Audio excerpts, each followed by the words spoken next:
This is a work-in-progress explanation of what happens in Bioshock Infinite according to what information I've been able to gather. As new info comes to light, I can add it in the form of annotations so that you get the most up-to-date and accurate representation of the timelines. Please do, of course, leave comments and amendment suggestions so that this process can be guided by everyone who has enjoyed this game. And it should, of course, go without saying that here be major spoilers, so don't watch this until you've finished Bioshock Infinite. This is Gonzo Planet, and I'm Alex Shaw. Okay, we'll start off in all universes. Booker DeWitt is an American soldier, born in 1874 according to the monument in Battleship Bay. At age 16, he is at the 1890 massacre at Wounded Knee, in which over 150 Lakota Sioux Indians, including women and children, are killed by cavalry gunfire. Soon afterwards, in early 1891, at the age of 17, he has the option to be baptized for his multitude of sins. In Universe A, Booker declines to be baptized. He goes on to have a baby named Anna with a woman. Said woman either leaves or dies, and Booker becomes debt-ridden. In Universe B, Booker agrees to be baptized. He undergoes a complete personality rewrite and rechristens himself Zachary Comstock. At this time, a vision of an angel, most likely the female Lutece from this universe, this would have been orchestrated at some point in the future when she was trying to stay with her male counterpart, appears before Comstock and commands him to form the Flying District of Columbia. As well as this, he is put in touch with Rosalind Lutece. Lutece is working on technology that will allow the opening of tears into other worlds. The two of them use this to help them develop the lighter-than-air particle theory and begin plans for Columbia. Over the next 2 years, Comstock and Lutece, by means unknown, assemble the people, materials, and technology to build and populate this district. I say again, 2 years. Disneyland Paris took 4 years and they already had a template. And that was 100 years later. Plus, it didn't have to fly. Not only is this within America, but sanctioned by the government and in preparation for the 1893 World's Fair, the World's Columbian Exposition celebrating 400 years since Christopher Columbus set foot in America. This actually happened. The Flying City didn't. Don't get me wrong, I absolutely adore this game and specifically the aesthetics of the city. I adore Columbia. So you guys are going to have to post in the comments how it would be possible to build this place in 2 years. In experimenting with tears, Comstock becomes sterile and ages rapidly, though this does not seem to affect Rosalind Lutece. Because of his sterility, Comstock becomes obsessed with finding an heir. Rosalind breaks through to Universe A, where she was born a man named Robert. She brings him through to Universe B, and they continue to work at a greater pace. In 1893, with a full complement of white supremacists and a large amount of black and Irish, not to mention Jewish and Chinese, maligned minorities, Columbia begins its tour of America. That same year of 1893, now sporting a beard and appearing middle-aged despite being 19 years old chronologically, Comstock opens up a tear into Universe A, where an alternate version of him has had a child. The male Lutece from Universe A offers Booker a sum of money in return for baby Anna, as she is the natural heir for Comstock. In desperation, Booker agrees but then thinks better of it and pursues them to a tear which closes over Anna's finger. This creates Universe C. And indeed a chain of events that will affect every universe. The act of severing the finger leaves part of Anna in more than one universe, which gives her the power to open tears between multiple realities. This is in turn amplified by the experiments of the Lutece twins, now united.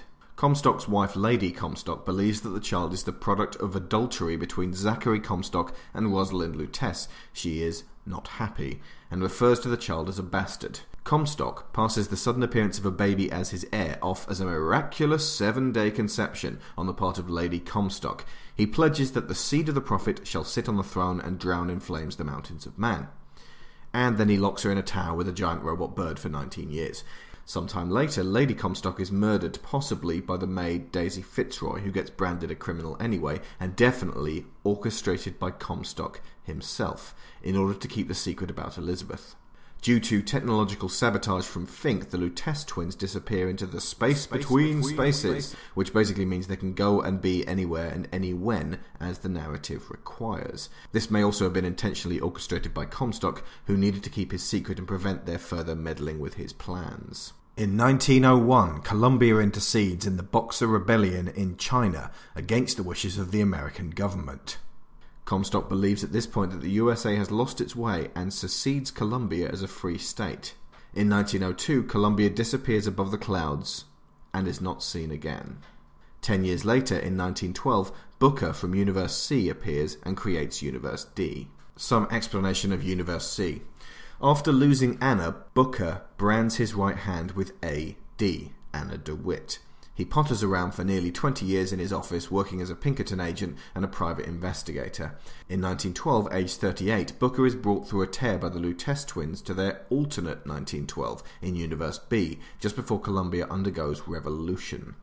The Luteces are manipulating him. His mind fills in the sizable gaps required to make this make sense. In Universe A, Columbia never existed, but now he is in a place where it did, Universe B. Although, by sheer virtue of his presence, it has become Universe D. He crafts for himself a quest to find and rescue a girl from fragments of his memories, forcing himself to forget the context of those memories. Universe D.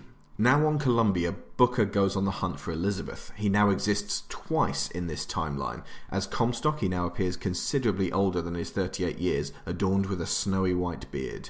The same blind preacher who baptized him 20 years ago roughly baptizes him a second time. Booker wanders the streets, gazing in awe at the city in the clouds. And if he didn't, he bloody well should have.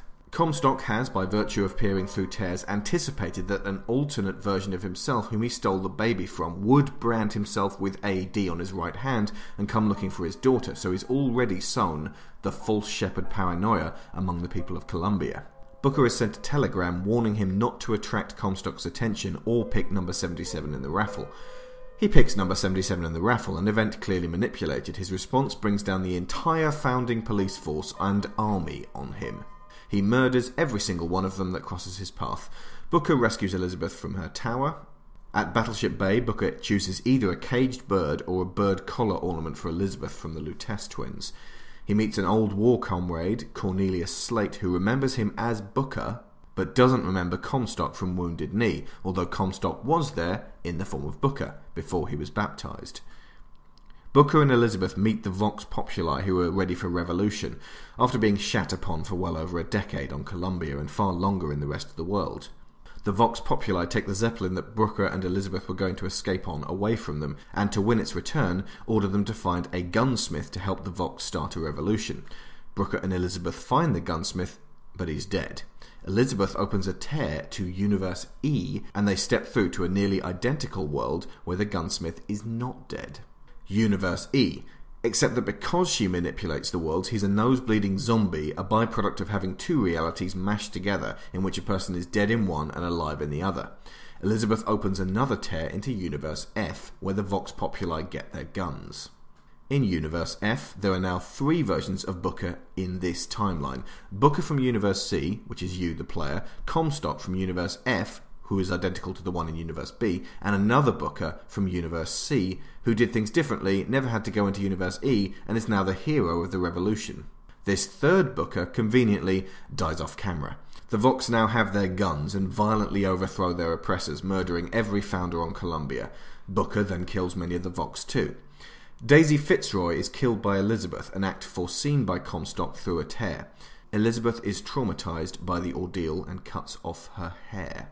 Booker and Elizabeth try once again to escape by Zeppelin. It is brought down by the Songbird, and they make their way to Comstock House, stopping by the Memorial Gardens.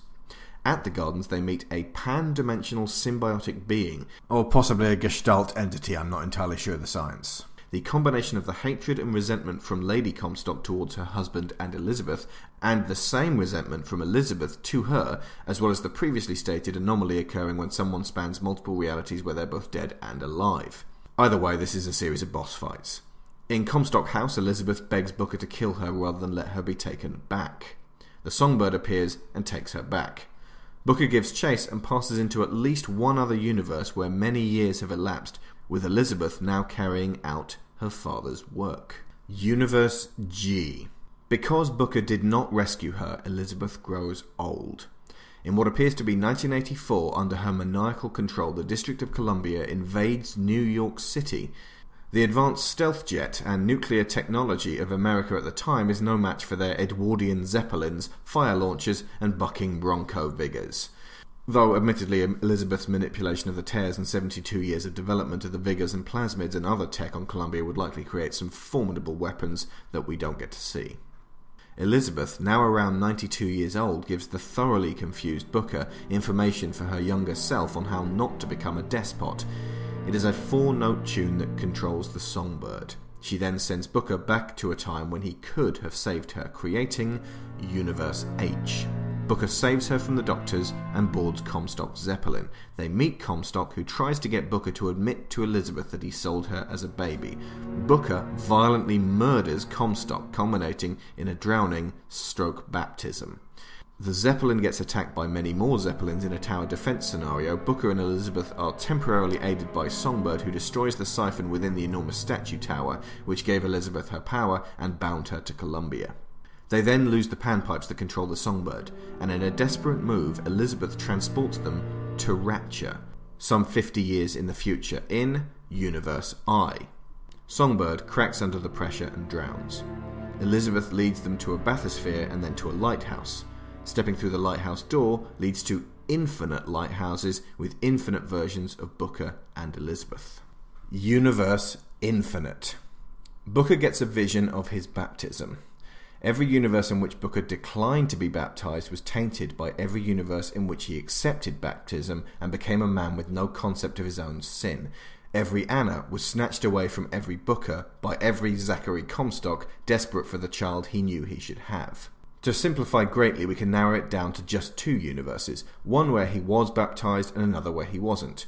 The infinite variables all spring from there and go in the 2 distinct directions. However many universes where the Bookers did not sell baby Anna, there were an equal number of avaricious Comstocks who would steal her nonetheless, resulting in the same identical finger-related accident. Elizabeth impels her father to drown the baby of the man he will become if he is baptized, thus preemptively ending all potential versions of himself that would ultimately assume the identity of Comstock. This is the classic "would you kill Hitler in his crib" ethical quandary. This is a truly selfless act which brings Booker to the realization of what it actually takes to be a father and to care about your child's life more than that of your own. This would appear to be a central theme of the game. Back in Universe B, the Lutece twins could see that not only was their world, but countless others, in danger due to the universe-jumping abilities of Elizabeth. They used Booker to close off the timeline at an earlier point, much like in Donnie Darko. Hence the recurring song, "Will the Circle Be Unbroken?" In fact, this was the last of countless prior attempts on Booker's part to rescue Elizabeth that had already ended in failure, hence the coin-flipping scene at the beginning, where it is implied he has been here before. This coin flipping, which is a repeated motif in the game when held against the 2 necklace ornaments, also neatly illustrates the difference between constants through every timeline and variables affected by choice. The Luteces did not tell him precisely what was going on for their own reasons, though in some instances they probably did, and it clearly didn't help because Booker isn't too bright and the multiple worlds physics wraps his brains in knots, understandably. Drowning the baptized Booker fixes the paradox, although it also creates one because someone had to motivate him to do that. Without that motivation, there is no action. Booker then awakens, in a post-credit sequence which I missed the first time round, to find it is the day he gave Anna away, but there is no knocking on the door. He goes into her room to find the baby, potentially alive and well. A Schrödinger baby, if you will. This is because all the universes where he declined to be baptized are now no longer corrupted by the universes where he accepted baptism, because in all of those universes, Booker is dead, and Comstock never existed. As a result, Rosalind Lutece will also never meet her male counterpart, and the Columbia Elizabeth that Anna would have grown up to be in every world ceases to exist. And if she grows up, she will be quite different.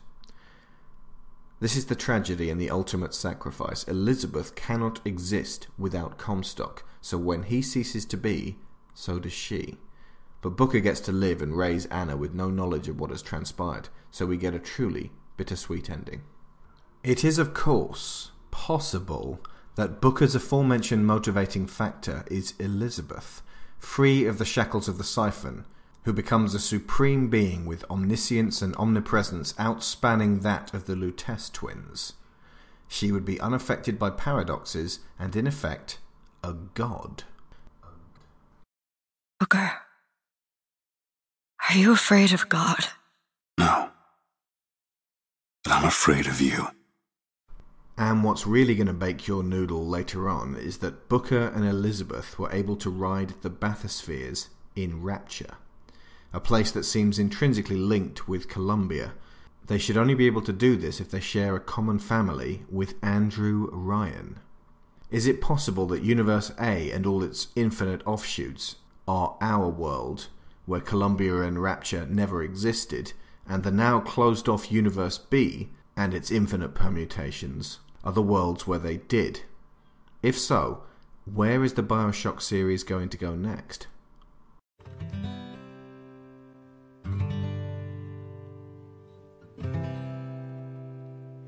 Will the circle be unbroken by and by, by and by? Is a better home awaiting in the sky?